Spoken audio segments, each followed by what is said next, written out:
अस्सलाम वालेकुम। मैं हूं माजिद अली और आज हम बात करने वाले हैं ब्रांचेस ऑफ केमिस्ट्री के हवाले से। तो ब्रांच आज हमने डिस्कस करनी है वो है इनऑर्गेनिक केमिस्ट्री और बायो केमिस्ट्री। इससे पहले कि हम आज का लेक्चर स्टार्ट करें, सबसे पहला काम ये है कि आप एक कॉपी एक पेन निकाल लें, साथ साथ नोट करते रहिए। चलिए स्टार्ट करते हैं आज के लेक्चर को।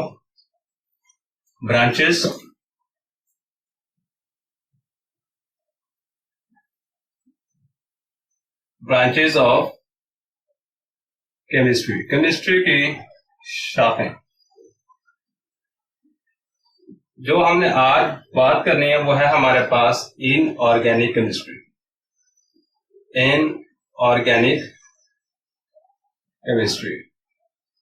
अगर इनऑर्गेनिक केमिस्ट्री की बात की जाए तो सबसे पहले आपने इसकी डेफिनेशन लिख लेनी। चलिए लिखना स्टार्ट करें। The branch of chemistry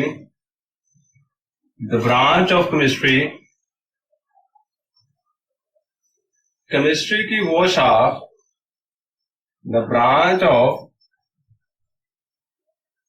chemistry की वो शाख which deal with the study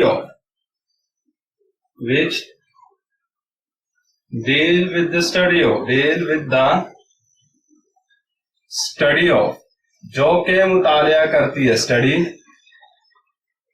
of all the element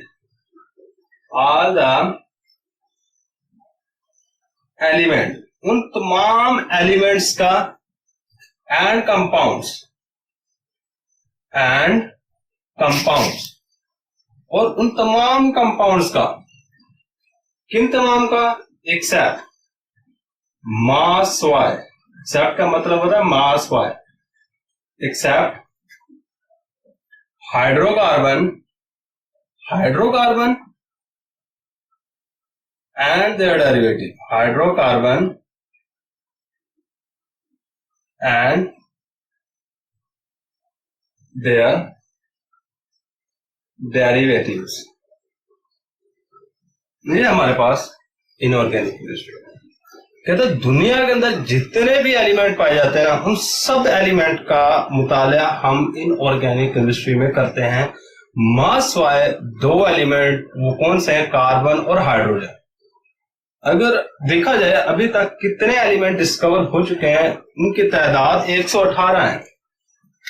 118 element अभी तक डिस्कवर हो चुके हैं। इन 118 में दो एलिमेंट एक साइड पे कर दें, कार्बन हाइड्रोजन, और 116 एलिमेंट, इसका मुताला हम कर रहे होते हैं ऑर्गेनिक केमिस्ट्री में। ऑर्गेनिक केमिस्ट्री यानी कि सिर्फ दो एलिमेंट का मुताला हमने ऑर्गेनिक केमिस्ट्री में करना है। बाकी 116 एलिमेंट क्या फिजिकल स्टेट है, किस तरह रिएक्शन करते हैं, अगर रिएक्शन करते तो कौन सी चीज नहीं बनती है, ये सारी की सारी चीजें जो हम स्टडी करेंगे वो इनऑर्गेनिक केमिस्ट्री के अंदर करेंगे। और 116 एलिमेंट की जो स्टडी कर रहे होते हैं वो इनऑर्गेनिक केमिस्ट्री में होगी। इनऑर्गेनिक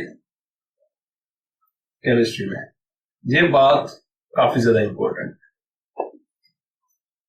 अब अगर देखा जाए इनऑर्गेनिक केमिस्ट्री हमारी कॉमन लाइफ में कहां कहां पे इस्तेमाल हो रही है। सबसे पहले एग्जांपल, सीमेंट इंडस्ट्री के अंदर इनऑर्गेनिक केमिस्ट्री इस्तेमाल होती है। सेकंड एग्जांपल, ग्लास इंडस्ट्री, जहां पे ग्लास वगैरह बनते हैं, ट्यूबलाइट्स वगैरह बनती हैं, तो ग्लास का एलिमेंट जो भी चीज बनती है वहां पे इनऑर्गेनिक केमिस्ट्री इस्तेमाल हो रही है। थर्ड नंबर पे आ जाए।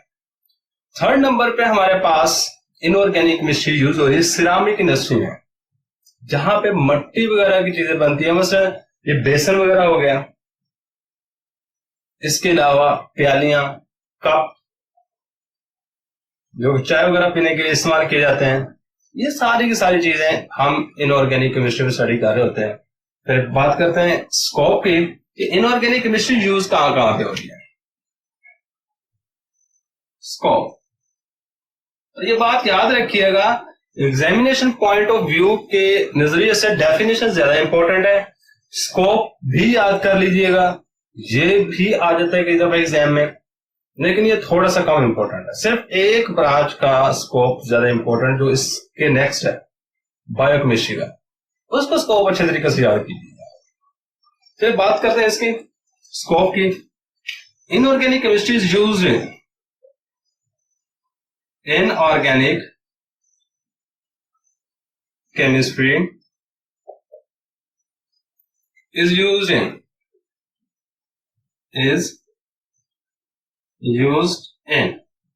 कहां पे इस्तेमाल हो रही है? सिरामिक इंडस्ट्री, सिरामिक इंडस्ट्री, ऐसी इंडस्ट्री जहां पर मिट्टी से बनी हुई चीजें बनाई जाती हैं, मिट्टी से रेलिवेंट।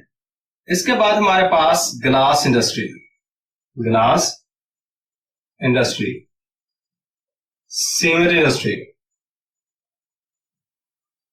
Cement industry. ये थी हमारे पास चंद एक चीजें कहां पे इनऑर्गेनिक केमिस्ट्री इस्तेमाल होगी। अगर नेक्स्ट ब्रांच की बात की जाए वो है हमारे पास बायो केमिस्ट्री। लिख लें बायो केमिस्ट्री, बायो केमिस्ट्री। अगर मैं वर्ड देखो ना, दो चीजों के साथ मिलने से बना हुआ। सबसे पहली बात बायो, बायो कहता है लाइफ को, जिंदा चीजों का मुताला बायो कहलाता है। किसी भी जिंदा चीज का अगर मुताला करेंगे, मैं इंसान का, किसी जानवर का, किसी परिंदे का, जिस चीज का मुताला कर रहे हैं वो हमारे पास बायो में आएगा। अगर उन जानदारों के अंदर जो रिएक्शंस वगैरह हो रहे हैं उन चीजों को मुआवजा करेंगे, मुताला करेंगे, वो बायोकेमिस्ट्री के अंदर कार्य होता है। सबसे पहले डेफिनेशन, बायो का मतलब याद रखिएगा लाइफ, जिंदगी। डेफिनेशन की बात करते हैं तो इसकी definition, the branch of chemistry, the branch of chemistry, chemistry की वो शाखा which deal with the study of, which deal with the study of, with the study of, जो के मुताला करती है, स्टडी ऑफ स्ट्रक्चर, साख्त का, कंपोजिशन, तरकीब, कंपोजिशन तरकीब को कहते हैं, and chemical reaction, and chemical reaction. ये सारी की सारी चीजें कहां पे डिस्कस कर रहे होंगे? इन लिविंग थिंग और found in living thing. Next क्या लिखना है? ये वाला वर्ड लास्ट में लिखिएगा, found in living thing, in living thing is called, इसका हम क्या रहता है? Biochemistry, called biochemistry. अगर देखा जाए ना, इसकी डेफिनेशन तकरीबन केमिस्ट्री जैसी है। हमने केमिस्ट्री की डेफिनेशन की थी, the branch of chemistry deal with the study of composition, structure and chemical reaction of matter is called chemistry. सारे के सारे वर्ड यूज किए मैंने यहाँ पे, सिर्फ लास्ट के अंदर एक वर्ड ऐड किया, इन लिविंग थिंग और फाउंड इन लिविंग थिंग, जो कि जिंदा जानदारों के अंदर पाई जाए। ऊपर देखना वर्ड भी दो ही मैंने ऊपर लिखे हैं, बायो लाइफ का एलिमेंट, केमिस्ट्री बाकी सारी चीज केमिस्ट्री के जो अंदर की जाती है, स्ट्रक्चर, कंपोजिशन, ये वो, केमिकल रिएक्शन। अब इसका यूज कहां पे है? कहते मैंने एक निवाला खाया, एक बुरकी रोटी खा ली, खाने के वो मेरे जिस्म के अंदर गई। अब उसने मेरे जिस्म के अंदर जाने के बाद किस तरह मेरे जिस्म के एक एक पार्ट को एनर्जी पहुंचाई, ये सारी की सारी स्टडी बायोकेमिस्ट्री के अंदर करते हैं। ये सारी की सारी स्टडी बायोकेमिस्ट्री के अंदर कार्य होते हैं। इसके अलावा जब आप काफी ज्यादा थके हो, काफी ज्यादा प्यास लगी हो, आप फौरन अगर कोई मीठा पानी पी लें,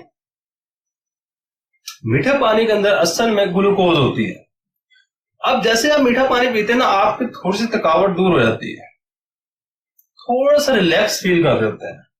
वो क्यों कर रहे होते हैं? क्योंकि ग्लूकोज आपके जिस्म को एनर्जी प्रोवाइड कर देती है, और ग्लूकोज वह चीज है जो इंस्टेंट एनर्जी प्रोवाइड करती है, यानी फौरन एनर्जी प्रोवाइड करती है। अब ग्लूकोज आपके जिस्म के अंदर गई, जाने के बाद उसकी किस तरह एनर्जी आपके जिस्म को प्रोवाइड की, ये सारी की सारी स्टडी हम बायोकेमिस्ट्री के अंदर कर रहे होते हैं। इसके अलावा एक इंसान जब सांस लेता है तो किस तरह ऑक्सीजन अंदर लेके गया है, किस तरह ऑक्सीजन उसके जिस्म के हर एक पार्ट को पहुंचती है, ये सारी की सारी स्टडी भी बायोकेमिस्ट्री के अंदर है। पौधा किस तरह खुराक तैयार करता है, सूरज की रोशनी को जज़ब करता है, जज़ब करने के बाद किस तरह कार्बन डाइऑक्साइड वाटर आपस में मिलते हैं, ये सारी की सारी स्टडी भी बायोकेमिस्ट्री के अंदर ही की जाती है।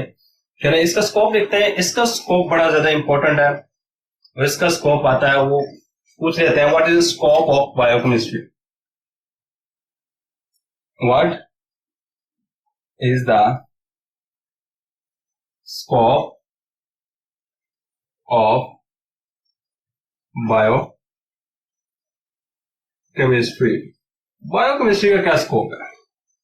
सबसे पहली बात, biochemistry is used in, biochemistry कहां पे इस्तेमाल हो रही है? Biochemistry is used in, biochemistry में इस्तेमाल हो रही होती है पहले नंबर पे फूड साइंसेज में। फूड साइंस, फूड साइंस का मतलब यह है कि खुराक किस तरह बनाई जाती है, खुराक किस तरह तैयार करते हैं। अगर वो तैयार हो गई है, तैयार होने के बाद हम उसको किस तरह स्टोर करते हैं, सारी की सारी चीजें जो स्टडी करेंगे फूड साइंस में आ जाएगा। नेक्स्ट हमारे पास है एग्रीकल्चर। अब एग्रीकल्चर की बात की जाए, सारी की सारी लिविंग थिंग ही होती है वहां पर। एग्रीकल्चर, ज़राअत, एग्रीकल्चर कहते हैं ज़राअत को, ज़राअत। अगर एग्रीकल्चर की बात की जाए, वहां पे एक पौधा हमने कपास उगाई है, अब उस कपास को उगाने के बाद मैंने कौन कौन सी स्प्रे करनी है, खाद किस वक्त कौन सी डालनी है, कब पानी देना है, ये सारी की सारी स्टडी बायोकेमिस्ट्री के अंदर की जाती है। नेक्स्ट आ जाए, नेक्स्ट है फार्मास्यूटिकल और मेडिसिन कह लें, मेडिसिन, मेडिसिन में भी इस्तेमाल हो रही है। अगर इंसान बीमार हो जाता है, उसके जिस्म में जर्म्स वगैरह आ जाते हैं, उन जर्म्स को किल करने के लिए आपने एक मेडिसिन ली है, वो किस तरह अंदर जाकर जर्म्स को किल करती है, इस चीज की स्टडी भी बायोकेमिस्ट्री के अंदर ही की जाती है। नेक्स्ट आ जाए metabolic reaction in human, metabolic reaction in human, कि इंसान के जिस्म में जो मेटाबॉलिक रिएक्शन हो रहे होते हैं, जो मेटाबॉलिक रिएक्शन याद रखिएगा, इंसान के अंदर नहीं, जिंदा जानदारों के अंदर जो भी रिएक्शन होता है उसको मेटाबॉलिक रिएक्शन कह रहे होते हैं। कोई भी रिएक्शन जो जिंदा जानदारों के अंदर हो रहा होगा उसको मेटाबॉलिक रिएक्शन कहेंगे। अब ये जो मेटाबॉलिक रिएक्शन की स्टडी कर रहे होते हैं बायोकेमिस्ट्री के अंदर कर रहे हैं, ये था इसका सारे का सारा स्कोप, ये कहां पे इस्तेमाल हो रही है। मेन बातें याद रखिएगा। मेन मकसद यही होता है कि आपको जो सामने वर्ड लिखा है इसका मतलब पता हो। एक दफा रिवाइज कर लेते हैं। सबसे पहले हमने पढ़ा है कि इनऑर्गेनिक केमिस्ट्री, इनऑर्गेनिक केमिस्ट्री सिर्फ एक बात, तमाम के तमाम एलिमेंट का मुताला किया जाता है, मास व दो एलिमेंट, कार्बन हाइड्रोजन के अलावा, बस। इसके बाद बायोकेमिस्ट्री, बायो का मतलब लाइफ, केमिस्ट्री विषय हमने कहा था जिसके अंदर स्ट्रक्चर, कंपोजिशन, रिएक्शन वगैरह का मुताबिक वो केमिस्ट्री है। यानी कि इन सारी चीजों का लिविंग थिंग के अंदर, जिंदा जानदारों के अंदर मुताबिक किया जाए वो बायोकेमिस्ट्री है। बायोकेमिस्ट्री यूज कहां पे हो रही है? ज़राअत के अंदर, मेडिसिन में, इंसान के अंदर जो मेटाबॉलिक रिएक्शन हो रहे थे वहां पे इस्तेमाल हो रहा है। ये था आज के लेक्चर में। दुआ में याद रखिएगा। अल्लाह हाफिज़।